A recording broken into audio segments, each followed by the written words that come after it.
Busy morning for us here at 11:30. We start with breaking news. Crews giving an update on the quarry fire. Yeah, so let's get right out to Jefferson County Sheriff's Office. They're giving an update right now on the very latest. It's closed today let's go again. Chatfield Reservoir is closed today for water activity, so the 4 helicopters can go in and out, refilling their buckets with water and not have a safety issue with people out skiing and fishing. Firefighters are working hard to keep the fire out of the neighborhoods, and so far they've been successful. It's all been in the open land. No structures have been lost. We've had no injuries.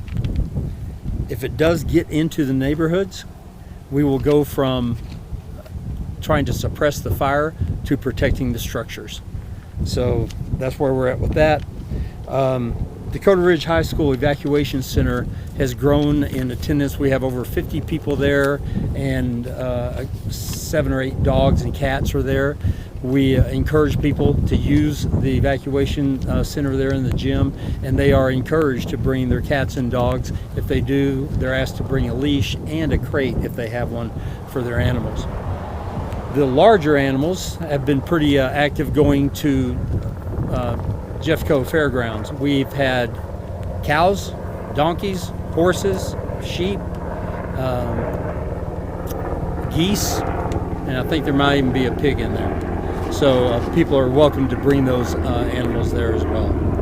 So any questions I can answer for you? You talked about going from suppression to protection in the neighborhoods. How far is the most aggressive fire line from the neighborhoods now, and which neighborhood? I will be very blunt. Every neighborhood in this facility is at risk. This fire is not an easy fight. The terrain is treacherous. It is very steep. As we talked this morning, there's just like you have in a mountain, there's debris, there's fallen trees, there's all the things that the firefighters have to fight, but it is really steep and it's loose and it's rocky. And there's also Rattlesnake Gulch that's in the middle of this, and it's not called that to be a cute name. It's because it is prone to have a large population of rattlesnakes. So you have that activity that the firefighters have to look for as well. Every neighborhood in there is in a situation that we need to get this fire out. So there's not one per se that is in immediate danger. They all are. How many neighborhoods, Mark? In total in there? I don't know. I know that there's 5 that we have evacuated. There are 2 that we have in pre-evacuation, but I don't know how many total there are in this area. Is it too early to tell where it may have started and which way it spread? Well, we had a deputy this morning who was the one who found it. He was doing patrol work in the open areas of Jeffco in there, and came across a fire that was about 10 foot by 10 foot. We know right where it started, and it within an hour of that it was at 50 acres. Is it suspicious? The investigation hasn't even begun yet, but I think anytime that you see a small fire in the middle of that in an area like that at 9 o'clock at night, it makes you scratch your head a little bit. So just on that note, I spoke to a resident over at the school here who said that basically rumor was in the neighborhoods that over the last couple of years there were fires set, his words, by environmentalists who wanted to push wildfire issues.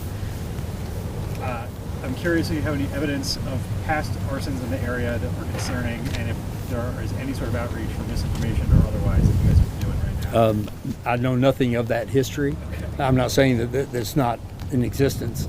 Have not looked into that. I'm sure they will be digging into every fire that's been in this area for the past several years at least, but no knowledge of that. Going back to the air support, how big of a win is it, considering there are so many resources with those other fires? What did those logistics look like to be able to get the 4 helicopters in the plane here? Well, I will tell you this morning, we were not that hopeful. Resources are very, very slim right now for fighting fire. We have 600 professional firefighters that live in Colorado that are out of state, that have deployed to other big fires in the country. And then we have 3 fires happen in Colorado, like Larimer and Boulder, and now this one. So resources are slim. And then you've got to compete for the air resources that are working the two larger fires in this. We feel very fortunate and are grateful for the air support. It will make all the difference in the world. As I said, this terrain is not conducive to ground fighting the fire. I don't know how successful we would be, even with all the great efforts these firefighters do in these conditions.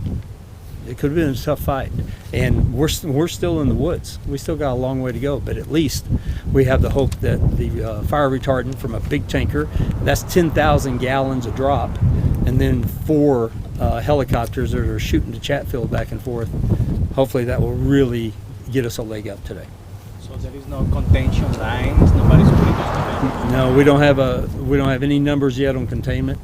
The two numbers that we're most excited about is that we have not lost a structure and we've not had a firefighter injured so far. How do you expect the weather this afternoon and the night is going to affect the It fire? doesn't help. 98 degrees never helps in a wildland firefight. The weather is just not, again, just like the terrain, the weather's not conducive to a ground fight either. All right, so again, that's Mark Techmeyer with the Jefferson County Sheriff's Office.